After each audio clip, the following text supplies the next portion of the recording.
Well, this is the part 2 of cleaning and servicing my cousin's Massey box fan. So, I'm not sure where I left off exactly in the last video because I ran out of film.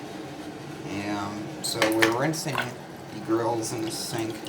These are actually clean enough. So, I'm just going to set this here. We're going to get the blade set. I may not have to wipe these down. I may just be able to just put them inside and set them in front of the fan and see what happens. The knob's just going to float around in there. Let me get back. While all of this stuff's drying, we're going to take apart the motor and clean them in oil and service the motor completely and that kind. This grill looks pretty good. I'm not sure which fan I want to use to dry them off with. I'm thinking of using the Duracraft, maybe the Collins. Just wait and see. Well, this is all clean. I'm going to clean that. So we're just going to go right into the bedroom. We are just going to continue. I'm going to get all of this stuff up here set up and we're going to just dry it. Oops, I ruined my pants. So right now I just grabbed this fan off of my shelf and I'm just gonna start drying all of these various bits and pieces of the Massey. What we're going to do now is start to take apart and work on the electric motor over there on the workbench. So what I'm going to do to clean this is I'm going to get a tissue, I'm going to soak it in some Windex, and I'm just going to clean all of this off. This motor is really dusty, and it badly needs some oil.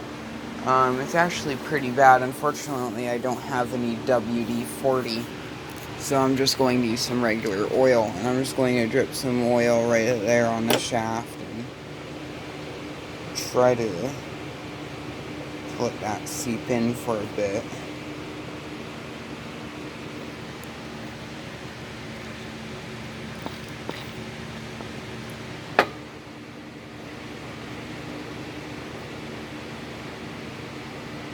That's actually kind of better already. So I'll get back shortly. So I've obtained some Windex. What I'm just going to do with this is I'm just going to add Windex to here. Let it seep in a bit.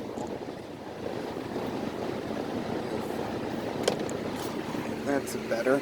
Now that we have Windex, we're just going to go to the motor, sit it down like so. And we're just going to wipe all of this dust and grime off. I'm going to need 2 towels because this is going to be the surface grime, and then I'm just going to go through and clean the motor again right after. So I just finished cleaning the motor. I'm going to wipe the switch down quite quickly.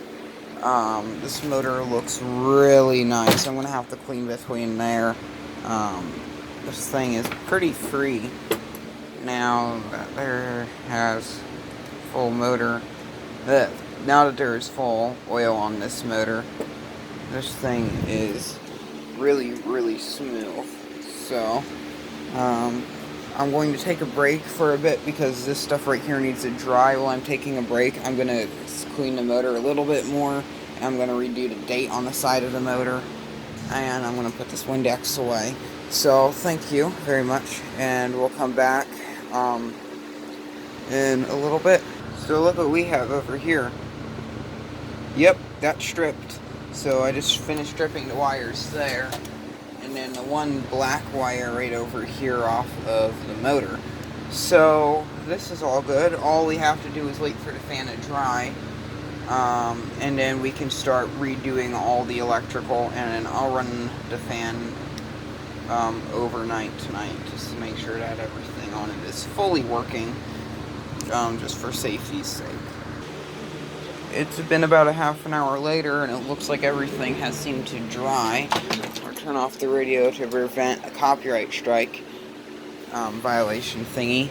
And I don't think I will go over the case. There's a little bit of spots where it's a little bit rough.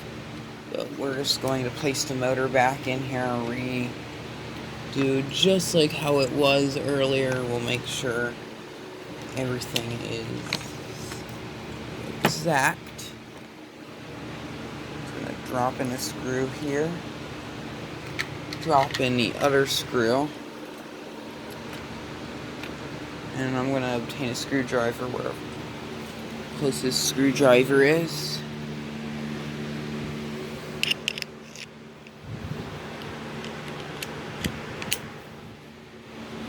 And yes, I'll make a video of the Arvin heater eventually in the future. I am not sure when, but I will. That used to be my bedroom heater, but I got that home because it's a lot more safer.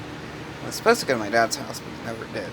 So, I'm going to redo all the electrical here, get everything all placed back just how it was earlier, and we'll be back. Well, electrical's done. Cord's in. I didn't need to tie it up because there's a strainer leaf. I am having so many issues trying to get this white wire in. Yeah, I think it's in. We'll see. I'm going to wrap some electrical tape around that.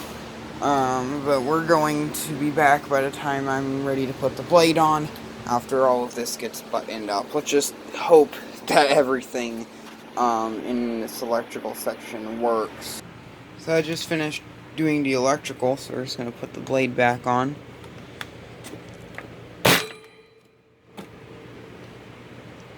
That is actually already way better than what the spin down was before. So we're just going to button everything up. Hopefully the switch lines up. I don't remember exactly how the switch was placed in this fan. It appears to line up. We'll get the knob. And the knob may be out of whack, but nope. That is awesome.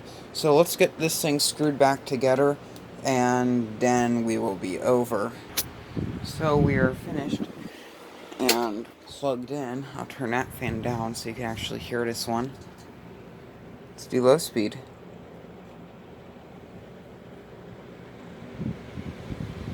This thing is running way better than it did before. I'm actually feeling a lot more air movement. Air movement from back here. High speed. It's medium. High speed.